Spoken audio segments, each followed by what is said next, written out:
Hello everybody and welcome back to the Xcess podcast here on YouTube.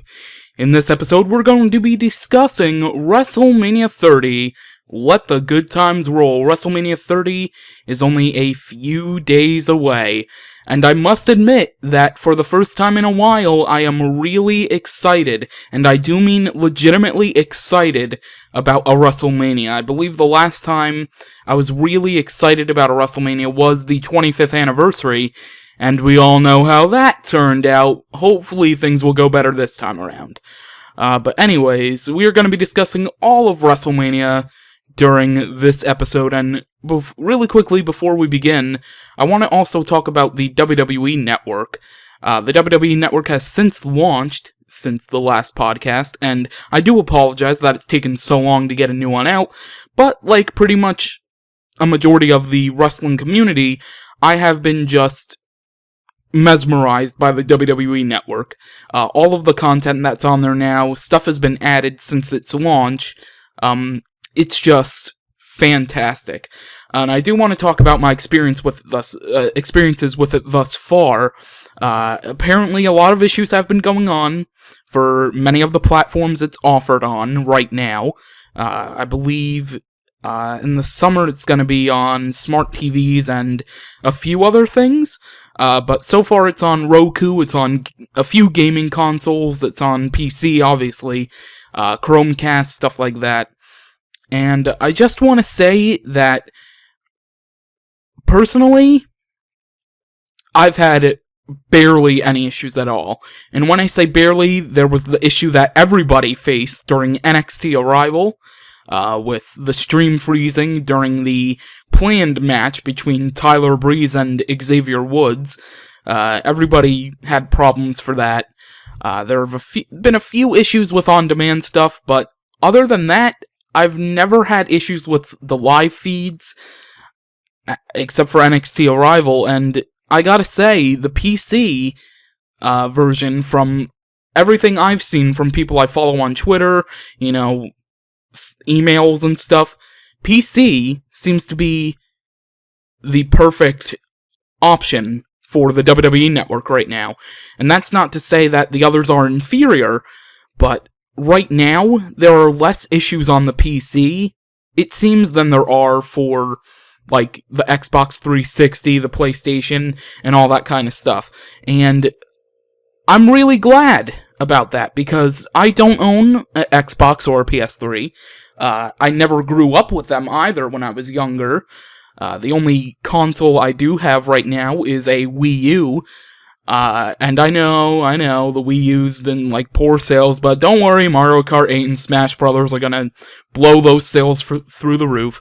But I never grew up with a console when I was, early childhood, teenage years, and I'm 21 now, so I never grew up with those type of things, and I'm actually glad that I didn't, because if I owned an Xbox or a PlayStation, I'd be very upset that it didn't work, the network didn't work on the platform, but it's lucky that I, along with a lot of people, have desktops, or laptops that are really powerful, that can run the network, and it's seemingly, it's nothing, there's barely any issues like I mentioned, and I'm really happy about that, but that's really all I have to say. There are the few hiccups, and people are really doubting WrestleMania is going to be completely flawless being streamed on the network. But they've tested out Main Event on the network. They have NXT every week. They have the live stream of stuff instead of, if you want to say, go on demand and watch from the beginning, all that type of stuff, because they usually upload the episode that's on the live stream 10 minutes while it's airing, so you can just watch it then instead of watching the live stream. But that kind of really doesn't make too much sense unless you want to watch it from the beginning. But anyway, other than that, the PC seems to be the best option for the WWE Network right now. And it has the least updates and downtime. The Roku and gaming consoles, I think, need a update for the network almost every week now. So PC, all they really do is update the servers for that, and there's rarely any downtime. rather than if you needed to update an app. So I'm really glad I have the PC as my WWE Network home. So enough of that. Let us get to WrestleMania. This is what this podcast is all about. Let me pull up the match card because I don't remember them off the top of my head. Alright, so the 2-hour WrestleMania pre-show. The first hour is going to be on the usual kickoff platforms, YouTube, Google+, all that type of stuff. But the second hour is exclusive to the WWE Network, and in that exclusive hour of the pre-show, we will be getting the Fatal 4-Way match for the WWE Tag Team Championships, the Usos defending against Curtis Axel and Rybaxel, Los Matadores, and the Real Americans, Cesaro and Jack Swagger. I kind of felt from the beginning, since the match was announced, that it would be on the pre-show, and they didn't really say anything until a press release yesterday, as of this recording, so I kind of expected it to be pre-show network and pre-show material, and it kind of sucks for guys like basically everybody but the Los Matadors, because, they've worked hard. You can argue Axel and Ryback working hard, but the Real Americans and the Usos, I think, deserved the main card and not the pre-show.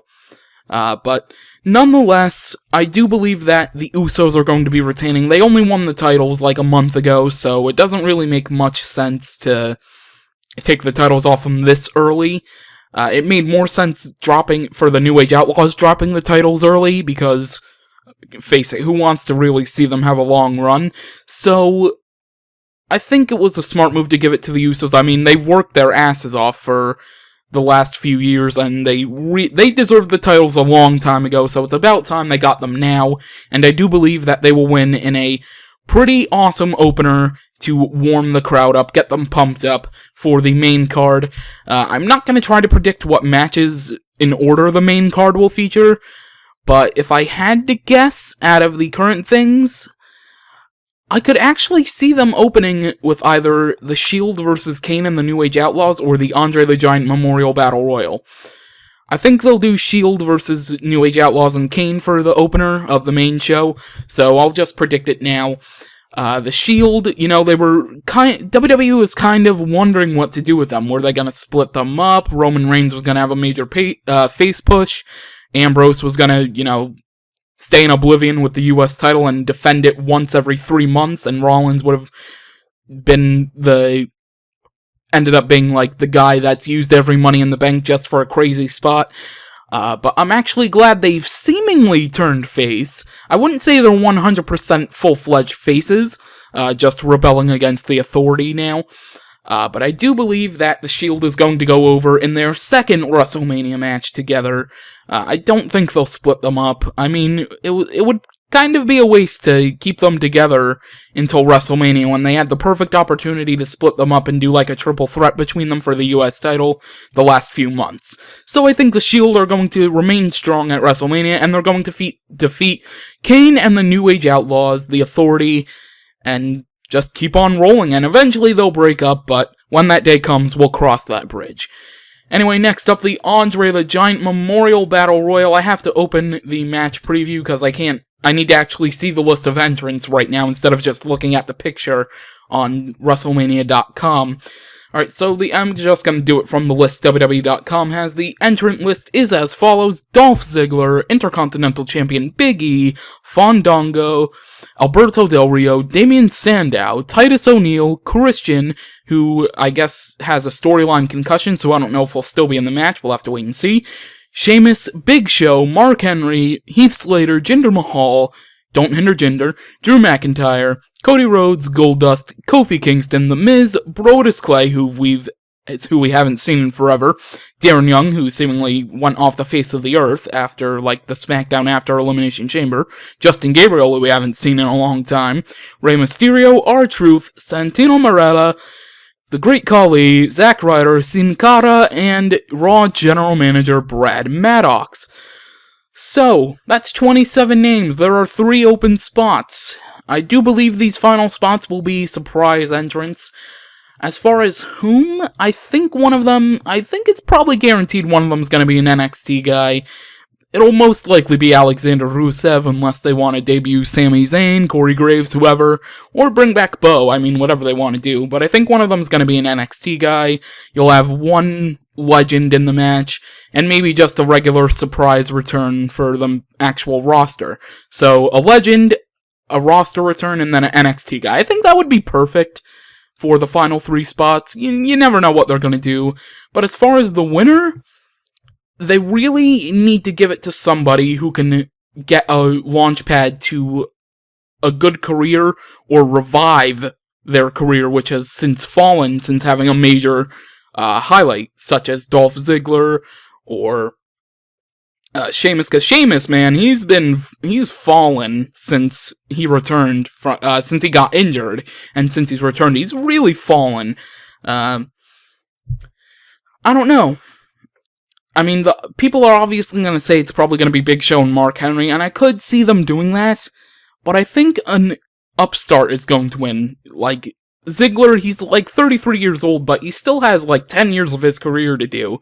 So guys like him or Big E, I think, could win. Maybe Del Rio, but Del Rio is supposedly leaving during this upcoming year, so I don't know if they'd want to give him that, especially if the title, this trophy, is likely going to be defended every year. At least that's what they initially planned, but I think they said the same thing with the Miss WrestleMania Battle Royal, and they never did another one since.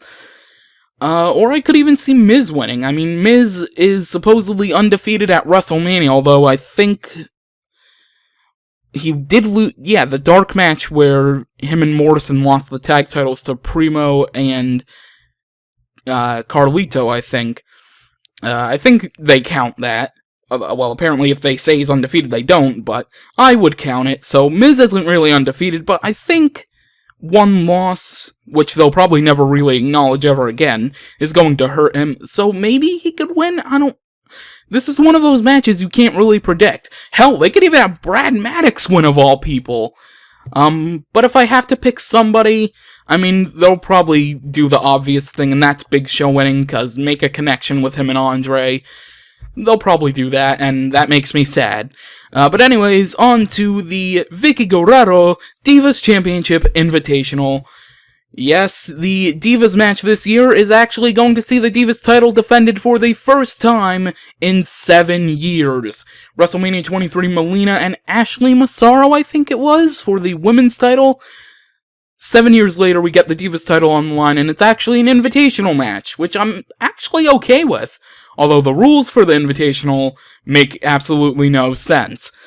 But anyways, the Divas Championship Invitational, we have Emma, Naomi, Nikki Bella, Oksana, Eva Marie, Tamina, AJ, Rosa Mendez, Summer Rae, Natalya, Alicia Fox, Layla, Cameron, and Brie Bella. So basically the entire Divas roster in a big match where it's one fall to a finish. You remember back at WrestleMania 20, the Cruiserweight Invitational, where Chavo Guerrero faced multiple opponents and then one by one eliminated, new ones came in, stuff like that, until the last one happened. And the person who was champion at basically an early concept of the scramble match, except people would be eliminated. I really need to catch a breath here after all that. Whew. But anyways, the Divas Championship Invitational, this is also kind of a tough one to predict. I mean, they could go with either of the Bellas winning, any of the Total Divas, actually, rather, I could see winning. Yes, even Eva Marie. Oh god, imagine that riot if Eva won. Oh lord. But I could also see AJ retaining. If I'm gonna have to predict somebody, I think it's gonna have to be one of the Bella twins. Preferably Brie, and we'll get to that later, but I could see either of the Bella twins winning. So, new Divas Champion and one of the Bellas, but if I'm gonna say one of them, I think it's going to be Brie. Again, we'll get to that later. Anyways, the next match we're going to discuss right now is John Cena vs. Bray Wyatt for the first time in WrestleMania history since John Cena was on the active roster. So basically 10 years. This is the first time in his 10-11 year career that he's on the WrestleMania card, not in a title match, or in the main event. First time with him being on WrestleMania. This is huge for a guy like Bray Wyatt. Bray Wyatt gets the honor of being John Cena's first non-title, non-main event match at WrestleMania. And you know what? This match is probably going to be the match of the night. One of, if not the match of the night. Because Bray is a fantastic wrestler, and he's only 26 years old. Cena, he's in the prime of his career, and he's a good worker despite what a lot of people say. He knows how to work a match, and he will turn it up and prove that at WrestleMania against Bray Wyatt. Who I think is going to win? John Cena. Who I want to win? Bray Wyatt. They could obviously have the Wyatt family interfere and help Bray win, but that would kind of diminish his... I think the Wyatt family will interfere, but it won't directly lead to Bray Wyatt winning. I think they'll distract Cena, maybe get involved when the ref's down. Cena will kick out of Sister Abigail or power out like Roman Reigns did at Elimination Chamber.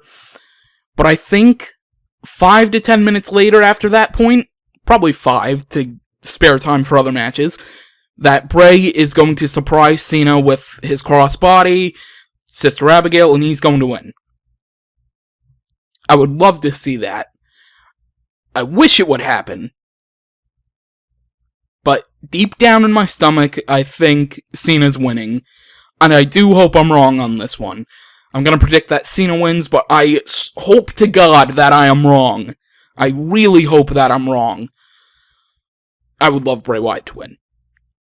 Alright, and then the next match, Daniel Bryan versus Triple H, where the winner will be inserted into the WWE World Heavyweight title match. So it's already a triple threat announced by Triple H, so it's either him or Daniel Bryan. I could actually see, you know what? If they really wanted to, I think these two guys could open the show. If they really wanted to, I think they could open the show, but I think they'll do it around mid-show while the title match will main event, obviously. You know what? Daniel Bryan, it's time. If WWE's going to really pull the trigger on Daniel Bryan, and not cock tease every fan, only to screw him later, like 5 minutes later or the next night, now is the time. On the grandest stage of them all. Daniel Bryan, solid knee plus, right to Triple H. 1, 2, 3, he's in the main event. I'm gonna say that right now. So, next match, The Beast versus The Streak, Brock Lesnar versus The Undertaker. There is nothing else to say about Daniel Bryan versus Triple H. Daniel Bryan, I think, is winning. That's it. Nothing really else to go in there. Lesnar versus Undertaker, 22-0. What is there to say about this match? The build-up has been really lackluster compared to other Streak matches. The Punk one last year, really, the only build it had behind it was the death of Paul Bearer and doing the urn thing. That's really the only thing it had. But if you dropped that, I think even the Punk build-up would have been less than Brock versus Taker. And the Brock and Taker build-up has been terrible. 22-0, there's really nothing else to say. These guys are going to beat the crap out of each other. There is no doubt about that. These two are going to just punch after punch after... They're going to tear each other apart. Hopefully not legitimately tear each other apart, because that would be awful, but you know what I mean. These two are just going to... Oh, this is going to be a brutal match. 22-0, Tombstone Piledriver.